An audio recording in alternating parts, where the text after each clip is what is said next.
السلام علیکم ورحمۃ اللہ وبرکاتہ۔ عزیز طالبات، آج ہم سنن ابی داؤد کا سبق نمبر 5 انشاءاللہ شروع کر رہے ہیں۔ دعا ہے کہ اللہ تعالی ہمارے علم و عمل میں برکت نصیب فرمائے، قرآن حدیث فقہ تفسیر کو سیکھنے، سمجھنے، عمل کرنے اور پوری دنیا تک پہنچانے کی توفیق اور قبولیت نصیب فرمائے۔ سنن ابی داؤد جلد ثانی سبق نمبر 5 باب ما یکرہ من الضحایا کی حدیث نمبر 2۔ حدثنا ابراہیم بن موسیٰ الرازی، یہاں سے انشاءاللہ ہم شروع کریں گے۔ کتاب کا صفحہ نمبر 387، باب ما یکرہ من الضحایا حدیث نمبر 2، یہاں سے ہم شروع کر رہے ہیں۔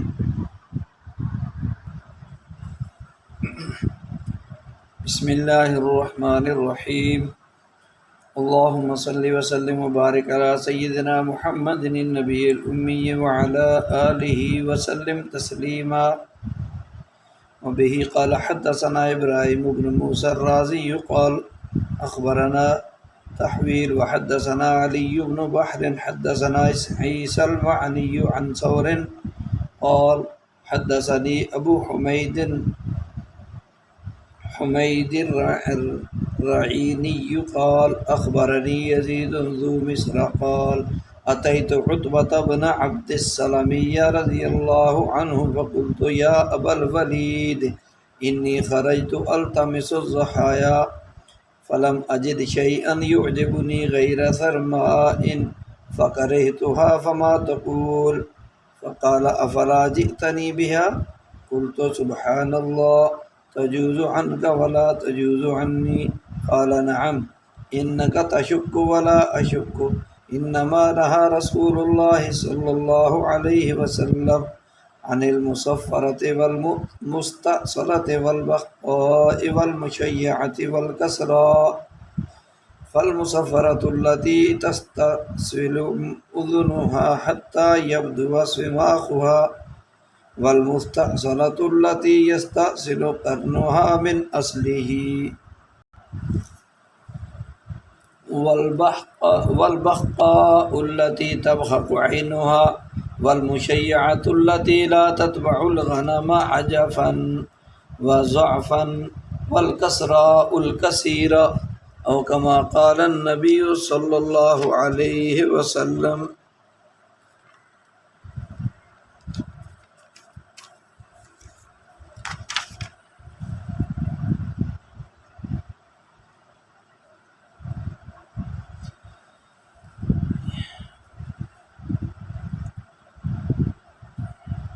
ابو حمید رعینی کہتے ہیں کہ مجھے یزید مصر والے نے خبر دی کہ میں حضرت عتبہ بن عبد سلمی رضی اللہ عنہ کے پاس آیا اور میں نے عرض کیا، اے ابو ولید، میں نکلا قربانی کا جانور ڈھونڈنے کے لیے، خرج تو میں نکلا التمسو تاکہ میں تلاش کروں یا ڈھونڈوں قربانی کا جانور، فلم اجد شیئا یعجبنی، تو میں نے کوئی بھی ایسا جانور یا ایسا چیز جو ہے وہ نہیں پائی جو مجھے پسند ہو، سوائے ایک بکری کے جس کے دانت ٹوٹے ہوئے تھے۔ فکرہتها، تو میں نے اس بکری کو ناپسند کیا۔ فما تقول، تو آپ اس بکری کے بارے میں کیا کہتے ہیں، یعنی آیا اس کی قربانی کرنا ٹھیک ہے یا نہیں؟ فقال، تو عتبہ بن عبد سلمی رضی اللہ عنہ نے کہا، افلا جئتنی بها، کیا تم اس کو لائے نہیں ہو اس بکری کو؟ میں نے عرض کیا، سبحان اللہ تجوز عنک ولا تجوز عنی، آپ کی طرف سے اس کا قربانی کرنا جائز ہو اور میری طرف سے اس کا قربانی کرنا جائز یا مناسب نہیں ہے، کہ تمہارے لیے تو جائز اور میرے لیے ناجائز۔ انہوں نے یعنی عتبہ رضی اللہ عنہ نے کہا کہ جی ہاں، اس لیے جائز ہے کہ ان کا تشک، آپ شک کرتے ہیں اس بکری کے قربانی کرنے کے جائز ہونے یا نہ ہونے میں، مجھے تو کوئی شک بھی نہیں ہے، تو آپ کے لیے اس لیے جائز نہیں ہے، ولا اشک، اور میں کوئی شک بھی نہیں کرتا، کیونکہ نہا منع فرمایا رسول اللہ صلی اللہ علیہ وسلم نے مصفرہ اور مستأصلہ اور بخعہ اور مشیعہ اور کسرہ کی قربانی کرنے سے۔ اب یہ مصفرہ، مستأصلہ، بخعہ، مشیعہ، کسرہ کیا ہے، اس کی تشریح خود حدیث مبارکہ میں موجود ہے۔ فالمصفرۃ التی تستأصل اذنها حتی یبدو سماخها، تو مصفرہ اس جانور کو کہتے ہیں جس کا کان اتنا کٹا ہوا ہو کہ اس کے کان کا سوراخ نظر آنے لگے، حتیٰ یبدو ظاہر ہو جائے یا نظر آنے لگے، سماخ سوراخ کو کہتے ہیں، اس کا سوراخ۔ والمستأصلہ، اور مستأصلہ وہ جانور ہے التی جس کا یستأصل اکھڑ گیا ہو، قرنوہا سینگ، من اصلی ہی جڑ سے، اصل کا معنی جڑ ہے، قرن سینگ کو کہتے ہیں، تو مستأصلہ وہ جانور ہے جس کا سینگ اس کی جڑ سے اکھڑ گیا ہو۔ والبخعہ، اور بخعہ وہ جانور ہے التی تبخق عینہا، جس کی بینائی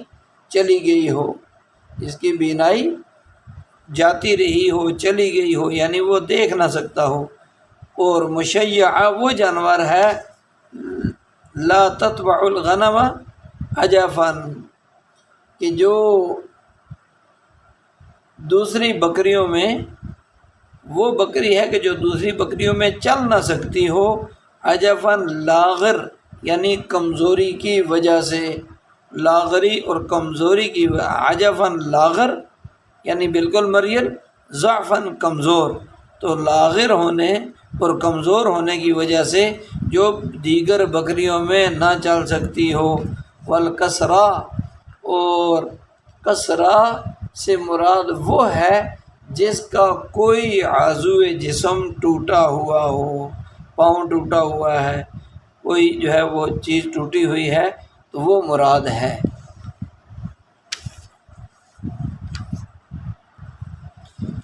اس حدیث میں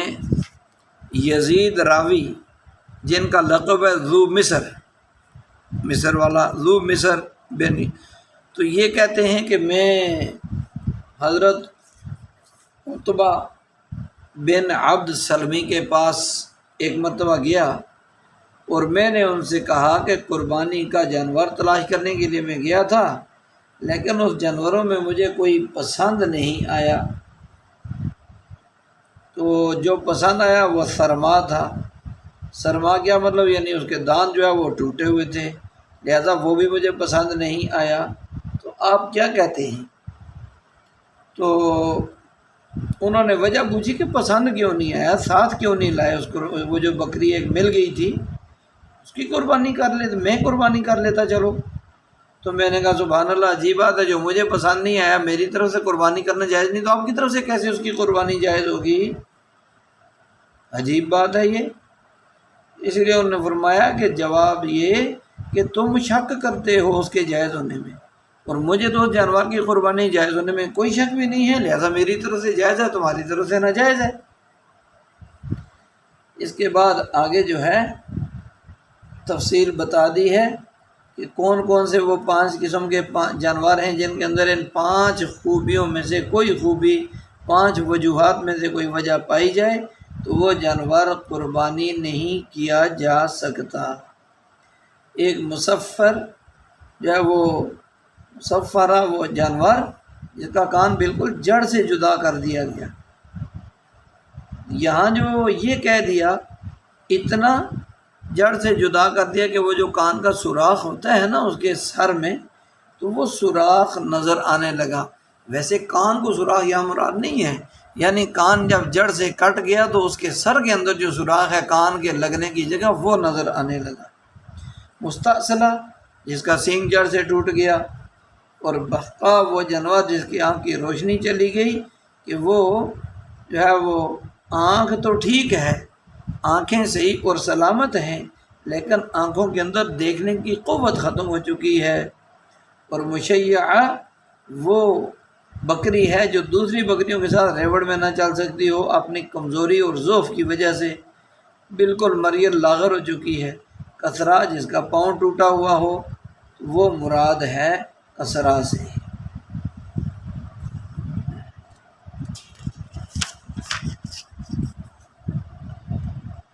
حدثنا عبداللہ ابن محمد النفیلی قال حدثنا زہیر قال حدثنا ابو اسحاق عن شریح بن نعمان وکان رجل صدق عن علی رضی اللہ عنہ قال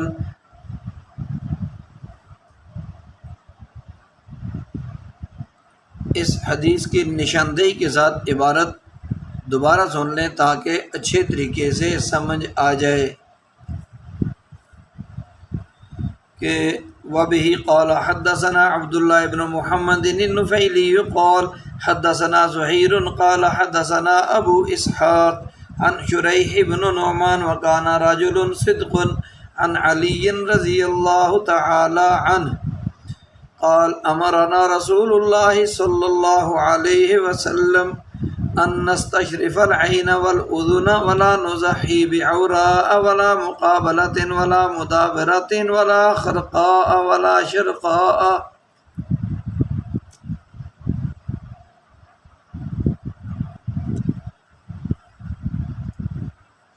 قال زہیر فقلت لأبی اسحاق اذکر عذبا قال لا قلت فما المقابلۃ قال يقطع طرف الأذن فقلت وما المدابرة قال يقطع من مؤخر الأذن قلت فما الشرقاء قال تشق الأذن قلت فما الخرقاء قال تخرق أذنها للسمة أو كما قال النبی صلی اللہ علیہ وسلم۔ حضرت علی رضی اللہ تعالیٰ عنہ سے روایت ہے، وہ فرماتے ہیں کہ رسول اللہ امرنا ہمیں حکم دیا رسول اللہ صلی اللہ علیہ وسلم نے ان نستشرف العین والاذن، ان نستشرف اچھی طرح دیکھ بھال کرنے کا آنکھ اور کان کو، کہ جانور کے آنکھ اور کان کو اچھی طرح ہم دیکھ بھال کر لیں قربانی سے پہلے، اور ہمیں منع فرمایا کہ ہم نہ کریں قربانی بعورا کانے جانور کی۔ کانا اس کو کہتے ہیں جس کی ایک آنکھ ضائع ہو چکی ہو، ولا مقابلۃ اور اس کی قربانی مدابرہ اور مقابلہ اور خرقہ اور شرقہ ان کی قربانی کرنے سے بھی ہمیں نبی علیہ السلام نے منع فرمایا۔ قال زہیر، تو زہیر کہتے ہیں کہ میں نے ابو اسحاق سے پوچھا کہ نبی علیہ السلام نے کیا عذبا کے بارے میں ذکر کیا، اذکارہ کیا ذکر کیا، تذکرہ کیا عذبا کے بارے میں؟ عذبا اس کو کہتے ہیں جس کا سینگ ٹوٹا ہوا ہو۔ قالا لا، ابو اسحاق نے کہا نہیں، یعنی عذبا کا ذکر تو نہیں کیا۔ قلت، میں نے کہا، زہیر کہتے ہیں میں نے کہا فما المقابلۃ، کہ مقابلہ کس کو کہتے ہیں؟ پھر میں نے پوچھا کہ مقابلہ کس کو کہتے ہیں؟ تو انہوں نے کہا جس کے کان کی اگلی طرف کٹ چکی ہو، جس کے کان کی اگلی طرف جو ہے اگلی طرف سے اس کا کان کٹا ہوا ہو۔ پھر میں نے پوچھا فمل مدابرۃ، مدابرہ کیا ہے؟ فرمایا کہ جس کا کان پچھلی طرف سے کٹ گیا ہو، پچھلی طرف سے کٹ گیا ہو یا کٹا ہوا ہو۔ قلت، پھر میں نے کہا یعنی پوچھا شرقہ کیا ہے؟ تو فرمایا کہ تشق الاذن، جس کے کان چرے ہوئے ہوں، جس کے کان کیا ہوں؟ چرے جو ہے یعنی چرے ہوئے، جس کے کان چرے ہوئے ہوں۔ چرے ہوئے کا مطلب یہ ہوتا ہے کہ اوپر سے اس کے بالوں کو نوچ نوچ کر کھا لیا ہو۔ جانور جب اکٹھے باندھے جاتے ہیں تو ایک دوسرے کے جسم سے بالوں کو نوچتے رہتے ہیں۔ پھر میں نے پوچھا کہ خرقہ کیا ہے؟ تو فرمایا کہ جس کے کان پھٹے ہوئے ہوں، جس کے کان پھٹے ہوئے ہوں، اس کی علامت یعنی نشانی کی وجہ سے۔ کیا مطلب کہ لوگ کانوں کو چیرا لگا دیتے تھے، پھاڑ دیتے تھے نشانی لگانے کے لیے۔ جی، تو اس حدیث مبارکہ میں یہ ہم نے سمجھنا ہے کہ مقابلہ جس کا کان اگلی طرف سے کٹا ہوا ہو، مطلب یہ ہے کہ اس کے کان کا جو آگے والا حصہ ہے یعنی اس کا اگلا کنارہ آگے کی جانب سے کاٹ دیا، لیکن کاٹ کر جدا نہیں کیا، وہاں ہی کان کے ساتھ اس کا کچھ حصہ لٹکا ہوا ہے، الگ نہیں ہوا، اس کو کہتے ہیں مقابلہ۔ اور مدابرہ وہ جانور ہے جس کے کان کا کچھ حصہ پیچھے کی طرف سے کاٹ کر اس کو ویسا ہی چھوڑ دیا گیا ہو، پیچھے کی طرف سے کاٹ کر ویسے ہی چھوڑ دیا گیا ہو۔ اور شرقہ وہ جانور ہے جس کا کان طولاً یعنی لمبائی کے اعتبار سے ایسے چیر دیا گیا ہو۔ اور خرقہ وہ جانور ہے جس کے کان میں گول سوراخ کر دیا گیا ہو علامت کے طور پر، ایسے کان کے اندر گول سوراخ کر دیا علامت کے طور پر، تو یہ خرقہ وہ جانور ہے۔ اب کان کٹے ہوئے، سینگ ٹوٹے ہوئے جو ہے وہ جانور یہ قربانی کے لیے ٹھیک نہیں ہیں۔ قربانی کے لیے ضروری ہے کہ جانور تندرست بھی ہو اور بے عیب بھی ہو، البتہ تھوڑی بہت کمی یا معمولی اس کے اندر نقص ہو تو وہ قابل برداشت ہے۔ البتہ جو تفصیل یہاں حدیث میں آئی، اس تفصیل کے مطابق ان ذکر کردہ جانوروں کی قربانی نہیں کرنی چاہیے، اور قربانی کرنے سے پہلے اچھے طریقے سے ان کو دیکھ بھال کر کے خریدنا یا قربانی کرنا چاہیے، اس کا ہمیں ذرا خصوصی خیال رکھنا چاہیے۔ تو اس حدیث مبارکہ میں جن جانوروں سے آپ صلی اللہ علیہ وسلم نے منع فرما دیا کہ ان جانوروں کی قربانی نہیں کرنی، تو اس میں تھوڑی سی تفصیل ہے جو ہمیں سمجھنے اور یاد رکھنے کی ضرورت ہے۔ چونکہ یہ 4 قسمیں ہیں، تو ان 4 قسموں کی قربانی شوافع رحمہم اللہ کے نزدیک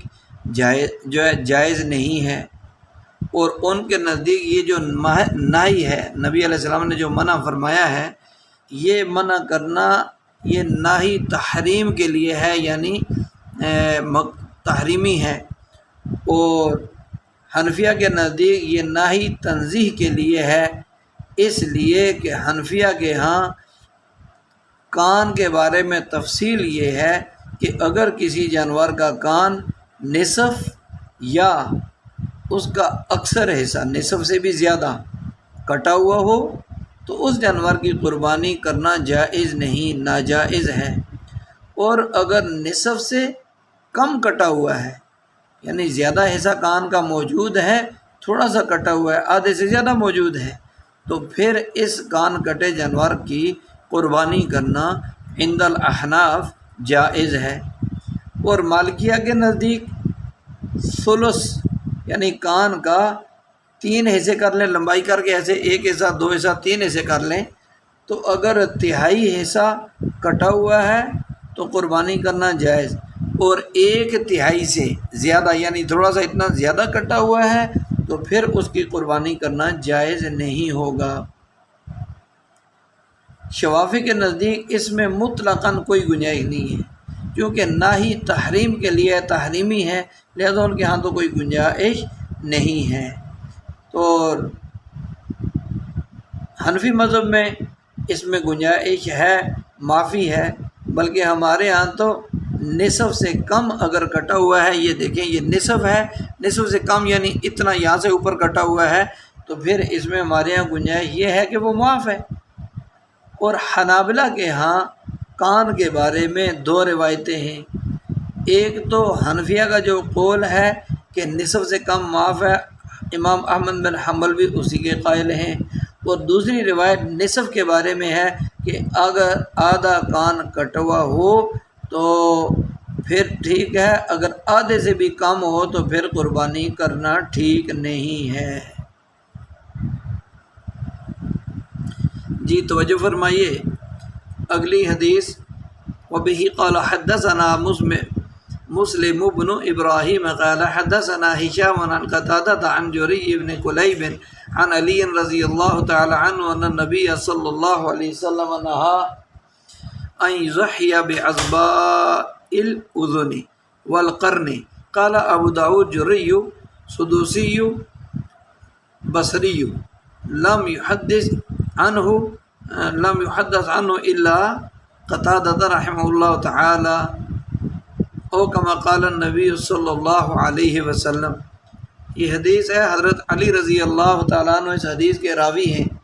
حضرت علی رضی اللہ تعالیٰ عنہ سے روایت ہے کہ نبی صلی اللہ علیہ وسلم نے نہا منع فرمایا، آپ صلی اللہ علیہ وسلم نے منع فرمایا ان یضحی قربانی کرنے سے بعصباء الاذن کان کٹے ہوئے جانور کی، والقرن اور سینگ ٹوٹے ہوئے جانور کی قربانی کرنے سے منع فرمایا۔ امام ابو داؤد رحمہ اللہ کہتے ہیں کہ جری سدوسی بصری ہیں، یعنی عراق کا جو شہر بصرہ ہے نا، وہ بصرہ کے رہنے والے ہیں، تو ان سے قتادہ کے علاوہ کسی نے بھی کوئی حدیث جو ہے روایت نہیں کی۔ اس میں بظاہر سعید بن المسیب کے کلام کا تعلق اعظب القرن سے ہے، نہ کہ اعظب الاذن سے۔ تو اب اس میں مذاہب مختلف ہیں، جیسے کہ اوپر تفصیل بیان ہو چکی ہے کہ کیا تفصیل ہے کان کے بارے میں کہ کتنا کٹا ہوا ہو تو پھر، اور اعظب القرن سینگ ٹوٹے ہوئے کے بارے میں جو ہے، اعظب ٹوٹنے کو کہتے ہیں تو بعصبا، عصبا اعظب سے ہے، تو عصباء الاذن کان کٹا ہوا، اور اعظب القرن سینگ ٹوٹا ہوا یا سینگ کٹا ہوا، کسی نے کاٹ دیا سینگ اس کا۔ تو اب یہ مقصور القرن جو ہے وہ یعنی جس کا سینگ ٹوٹا ہوا ہو وہ تو مطلقاً جائز ہے، اور آدھے یا آدھے سے زیادہ اگر سینگ ٹوٹا ہوا ہے، باقی ہے تھوڑا سا ٹوٹا ہوا ہے، تو پھر اس میں قربانی کرنا اس کی جائز ہوگی، اگر آدھے سے کم ہے تو پھر وہ نہیں ہو۔ اگلی جو ہے باب شروع ہو رہا ہے ہمارا، لیکن اس باب سے پہلے ایک حدیث ہماری باقی ہے، یہ حدیث پڑھتے ہیں۔ وَبِهِ قَالَ حَدَّثَنَا مُسَدَّدٌ قَالَ حَدَّثَنَا يَحْيَىٰ قَالَ حَدَّثَنَا هِشَامٌ عَن قَتَادَةَ قَالَ قُلْتُ يَعْنِي لِسَعِيدِ بْنِ الْمُسَيَّبِ مَا الْأَعْزَبُ قَالَ النِّصْفُ فَمَا فَوْقَهُ او کما قال رحمہم اللہ۔ قتادہ رحمہ اللہ سے روایت ہے، حضرت قتادہ رضی اللہ تعالیٰ عنہ سے روایت ہے، صحابی ہیں کہ میں بلکہ تابعین میں سے، تو وہ فرماتے ہیں کہ میں نے سعید بن المسیب سے پوچھا کہ اعظب کس کو کہتے ہیں، مل اعظب، کہ اعظب کیا ہے، یعنی اعظب کس کو کہتے ہیں؟ فرمایا النصف فما فوقہا، کہ جس کا کان آدھا یا آدھے سے زیادہ کٹا ہوا ہو اس کو اعظب جانور کہتے ہیں۔